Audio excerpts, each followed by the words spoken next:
Juga hadis ini memberikan gambaran kepada kita bagaimana Nabi SAW mengizinkan Aisyah radhiyallahu anha melihat pertunjukan. أمي كم أهواها أشتاق لمرآها وأحن لألقاها وأقبل يمناها. Pertunjukan ini karena rame-rame, laki-laki banyak menunjukkan sesuatu keterampilan, lalu ada perempuan yang mau melihatnya, tapi dari jarak jauh, tidak bertemu, tidak berinteraksi. Di sini kita lihat Nabi SAW tidak melarang Aisyah radhiyallahu anha, padahal melihat ke lawan jenis. Kata ulama, bab ini adalah bab kalau seseorang mendapatkan manfaat darinya, seperti misalnya gurunya laki-laki, maka yang diajar perempuan dan tidak ada posisi untuk bisa ditutup misalnya, ataupun misalnya menggunakan layar seperti akhwat kita di belakang sana, ada tabir antara kita dengan teman-teman akhwat, tapi ada layar dan mereka bisa melihat saya dari layar itu walaupun saya tidak melihat, karena ini ada bab menuntut ilmu, gitu kan. Makanya di kampus-kampus di Saudi juga seperti itu.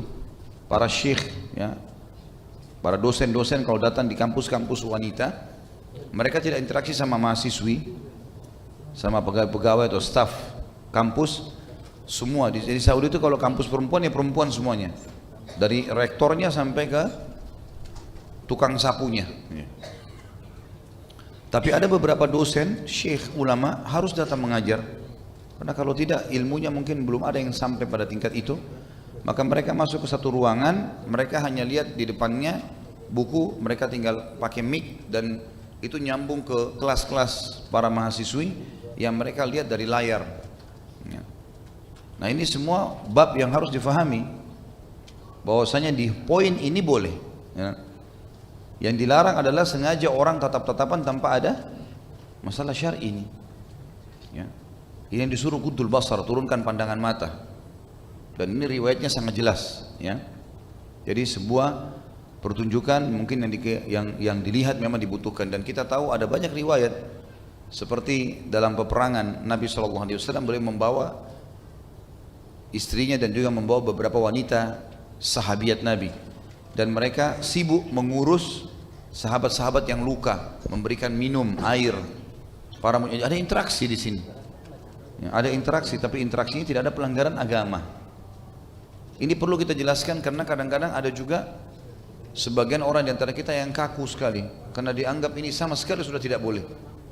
Maka tidak ada pembicaraan. Kadang-kadang mungkin ada orang yang lewat, seperti di Saudi misalnya saya sering lihat kalau ada seorang perempuan lewat, mungkin tidak sengaja tersingkap sesuatu dari dia, maka orang-orang laki-laki mengingatkan biasa, bertakwalah kepada Allah, aurat anda terbuka misalnya, atau ini kelihatan. Tapi walaupun tidak harus bertemu langsung, tapi ada interaksi.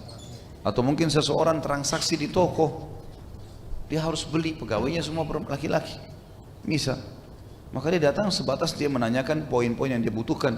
Dan banyak riwayat yang menjelaskan sahabiat transaksi di pasar bahkan dengan orang-orang Yahudi. Dan kita tahu sebab diusirnya suku Qainuqa, suku Yahudi di Madinah, justru karena ada seorang sahabiat yang belanja di pasar mereka, kemudian dipermalukan oleh pemilik toko laki-laki, gitu kan, yang dicantolkan besi tajam karena dia Yahudi ini minta agar sahabat membuka cadarnya dan dia tidak mau.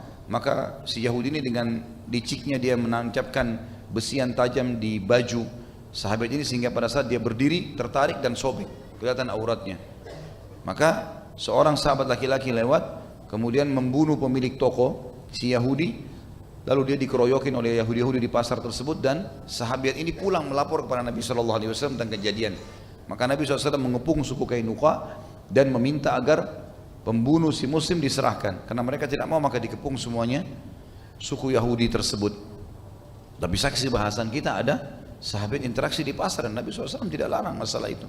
Jadi kita harus tahu mana koridor yang tidak boleh, mana koridor yang dibolehkan. Ini poin yang juga harus diketahui.